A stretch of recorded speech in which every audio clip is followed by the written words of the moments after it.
بہت ساری قرآن پاک کی صورتوں میں قیامت کا ذکر ہے، مگر بہت ہی مختصر اور جامع اگر میں کہوں تو سورہ قاریہ میں جس طرح ڈیفائن کیا گیا کہ وہ ایسا دن ہوگا کہ جس دن پہاڑ روئی کے گالے کی طرح اڑ رہے ہوں گے، لوگ پھیلے پتنگوں کی طرح بھاگ رہے ہوں گے. یوم یکون الناس کالفراش المبثوث وتکون الجبال کالعہن المنفوش. اور اس کیفیت میں یعنی پہلے قرآن نے سینیریو بیان کیا کہ معاملہ کیا ہوگا، خوف کتنا ہوگا، پھر اعمال کی بات کی کہ اعمال تولے جائیں گے. تو اب سٹیپ بائی سٹیپ سوچے پھر پلسرات سے گزرنا. تو اب اتنی ساری پرابلمز ہیں، سولوشن کیا ہے؟ سبحان اللہ، بریلی کے تاجدار ہمیں سمجھاتے ہیں اعلیٰ حضرت کہ ٹھیک ہے پیاس لگے گی مگر ٹھنڈا ٹھنڈا میٹھا میٹھا پیتے ہم ہیں پلاتے یہ. ٹھیک ہے نامۂ اعمال تولے جائیں گے مگر اپنے کرم سے ہم حلقوں کا پلہ بھاری بناتے یہ ہے. ٹھیک ہے پل صراط سے گزرنا ہے مگر سلم سلم کی ڈھارس سے پل سے پار چلاتے ہی. ماں باپ چھوڑ دیں گے تو ماں جب اکلوتے کو چھوڑے آ کہہ کے بلاتے. یعنی سمجھ یہ آتا ہے کہ ہر پرابلم کا سولوشن جو ہے سرکار دو عالم علیہ السلام کی ذات میں ہے. اب جو ان کے قریب ہو گیا، پیاس لگے گی آقا کے ساتھ ہوگا، وہ جامع کوثر پلا دیں گے. پل صراط سے گزرنا ہوگا وہ گزروا دیں گے. اعمال نامے ہلکے ہو گئے تو اپنے کرم سے بھاری کر دیں گے. تو یہ قریب ہونا actually the need of that time.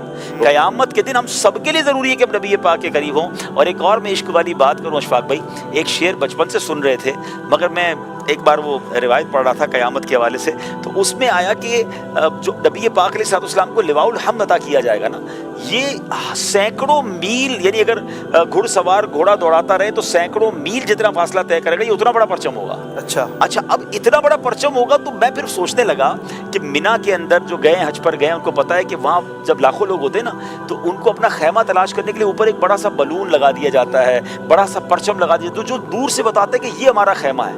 تو یہ تو 25 لاکھ لوگوں کے لیے حال یہ ہو جاتا ہے. وہاں تو اربوں 8 ارب لوگ تو ابھی ہیں، دنیا میں اربوں خربوں لوگ آئیں گے، سارے وہاں ہوں گے.